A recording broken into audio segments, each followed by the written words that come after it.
Malheureusement, une fois encore, on l'a pris pour cible. Non seulement lui, mais aussi la population. Ils se sont mis à tirer à tel point que la délégation qui accompagnait Martin Fayulu a été divisée en deux.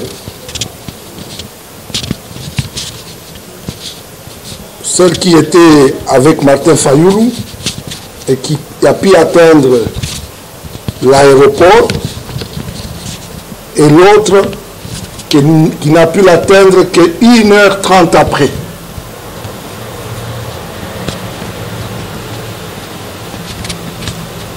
Le bilan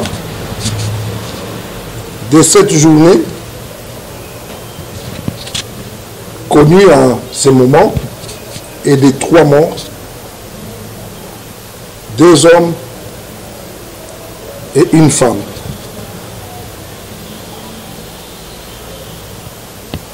Nous présentons nos condoléances les plus attristées à toutes les familles victimes de violences, de calamités de ce jour.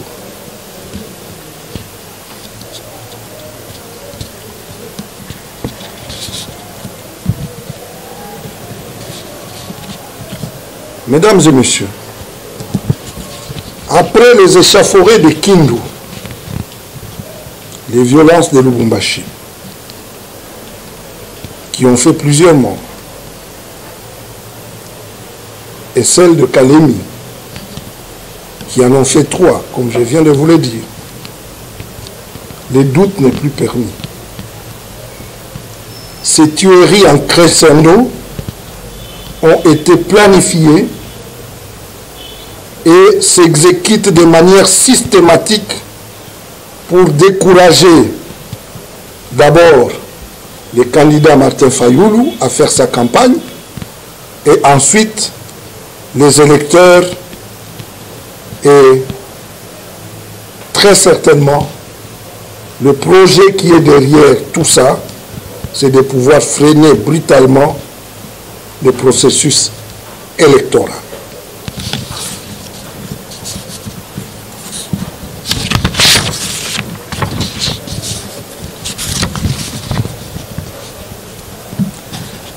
Encore une fois, nous aurons constaté que partout là où est passé Martin Fayulu, il a soulevé l'enthousiasme de centaines de milliers d'hommes et de femmes,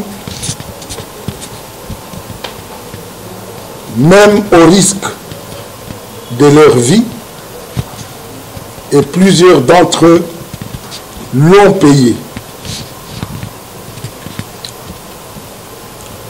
Nous félicitons et remercions la population de Kalemi pour l'accueil et la mobilisation forte malgré la violence et la terreur qui ont émaillé l'étape de Lubumbashi.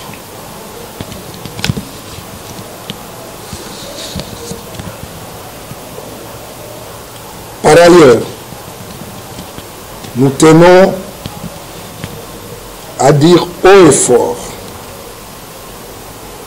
que toutes ces violences, que tout ce terrorisme d'État ne pourront pas entamer notre détermination à aller de l'avant, à aller voter le 23 décembre 2018.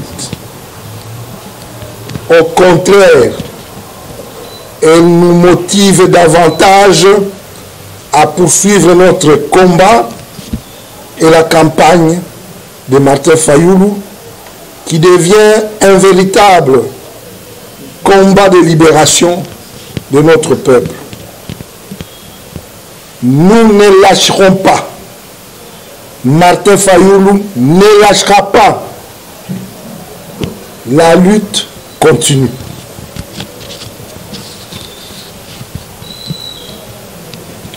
C'est ici l'occasion de dénoncer de la manière la plus rigoureuse cette deuxième tentative d'assassinat des candidats Martin Fayulu,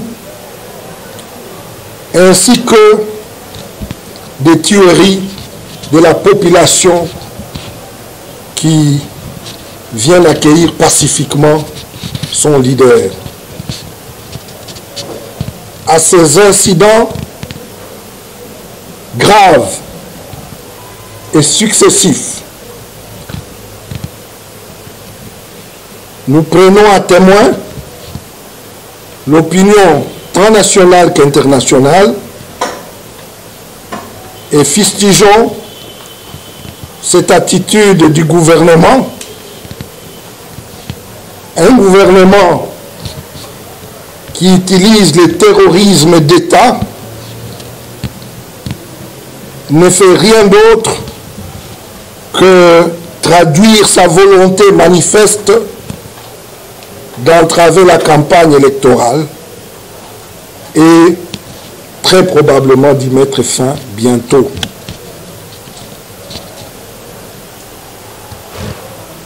Nous ne céderons pas et nous n'accepterons pas cela.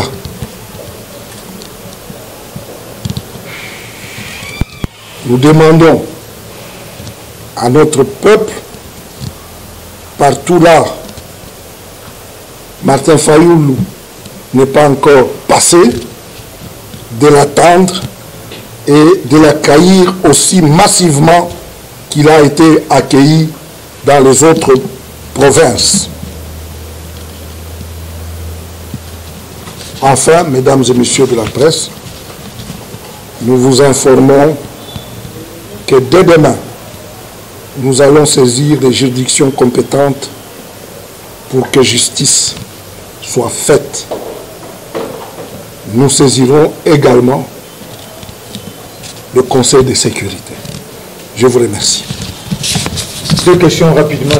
Écoutez, je suis d'abord étonné par cette question.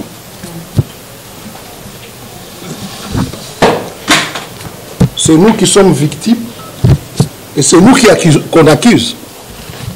Aujourd'hui, ce n'est pas les militants de l'IDPS qui sont morts. Aujourd'hui, ce sont des militants, c'est la population encadrée par la Mouka qui sont morts. On est d'accord là-dessus. Montrez-moi qui est mort là.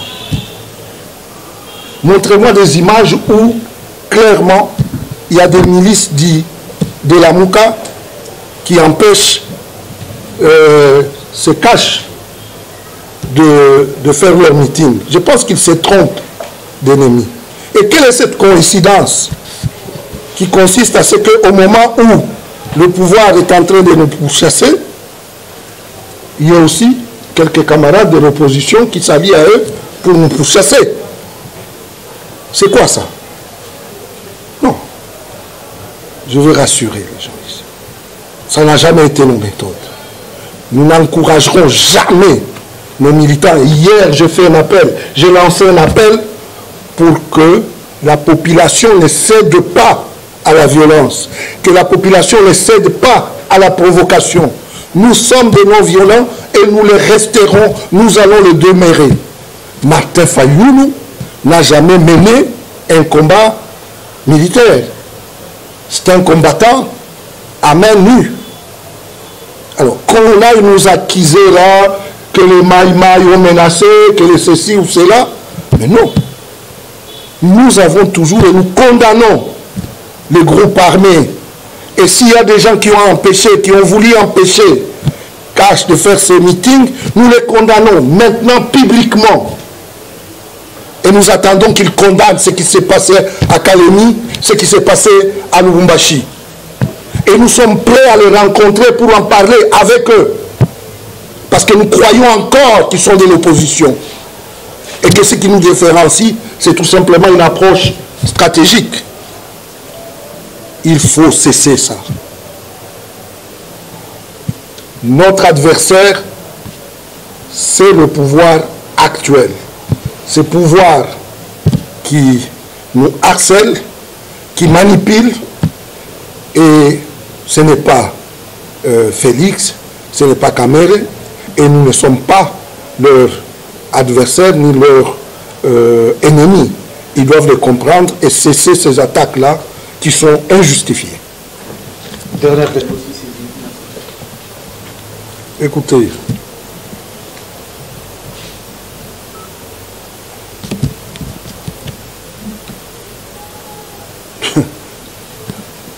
nous avons confiance aux juridictions congolaises, ça c'est une autre question. Mais nous n'avons que celle-là. Et nous les saisissons pour que demain, on ne puisse pas nous dire que vous n'avez pas saisi la justice. Si vous aviez saisi la justice, vous auriez eu réponse à vos préoccupations. Donc demain, nous allons le faire. Nous allons écrire aussi au Conseil de sécurité pour qu'il puisse examiner cette question qui est une question importante. Vous savez que depuis Sun City jusqu'à maintenant, c'est tout de même le Conseil de sécurité qui nous accompagne avec la MONUSCO. Et le Conseil de sécurité ni la MONUSCO ne peuvent pas se dérober face à des graves événements comme ceux qu'on a vécu ces 3 derniers jours. Demain, nous accompagnerons justement ces plaintes et cette lettre par un petit point de presse. Donc, nous en parlerons demain. Merci. Martin Fayoulou, ainsi que des tueries de la population qui vient accueillir pacifiquement son leader.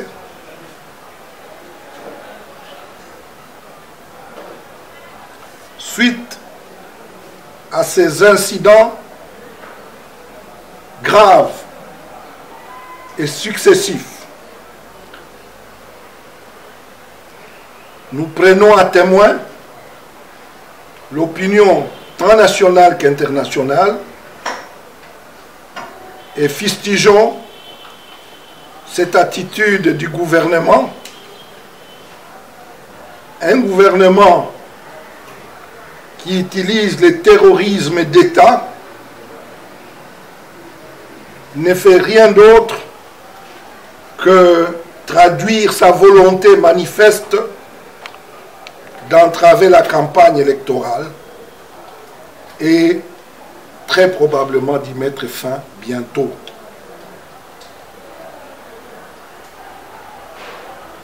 Nous ne céderons pas et nous n'accepterons pas cela.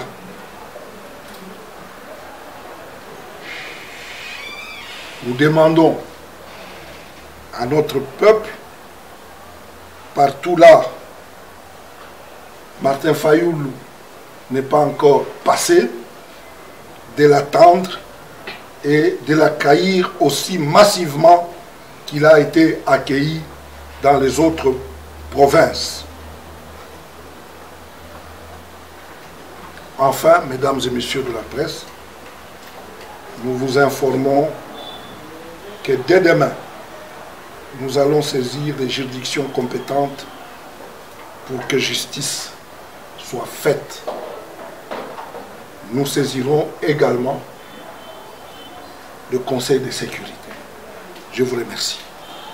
Écoutez, je suis d'abord étonné par cette question.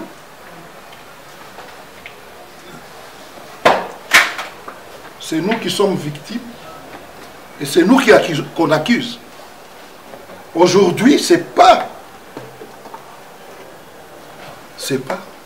les militants de l'IDPS qui sont morts. Aujourd'hui, ce sont des militants, c'est la population encadrée par la Mouka qui sont morts. On est d'accord là-dessus. Montrez-moi qui est mort là. Montrez-moi des images où clairement il y a des milices de la Mouka qui empêchent, se cachent de faire leur meeting. Je pense qu'ils se trompent d'ennemis. Et quelle est cette coïncidence qui consiste à ce qu'au moment où le pouvoir est en train de nous pourchasser, il y a aussi quelques camarades de l'opposition qui s'allient à eux pour nous pourchasser. C'est quoi ça? Non. Je vais rassurer les gens ici. Ça n'a jamais été nos méthodes. Nous n'encouragerons jamais nos militants. Hier, j'ai fait un appel. J'ai lancé un appel pour que la population ne cède pas à la violence, que la population ne cède pas à la provocation. Nous sommes des non-violents et nous les resterons, nous allons le demeurer. Martin Fayoulou n'a jamais mené un combat militaire. C'est un combattant à main nue. Alors, qu'on aille nous accuser là, que les Maïmaï ont menacé, que les ceci ou cela, mais non. Nous avons toujours et nous condamnons les groupes armés.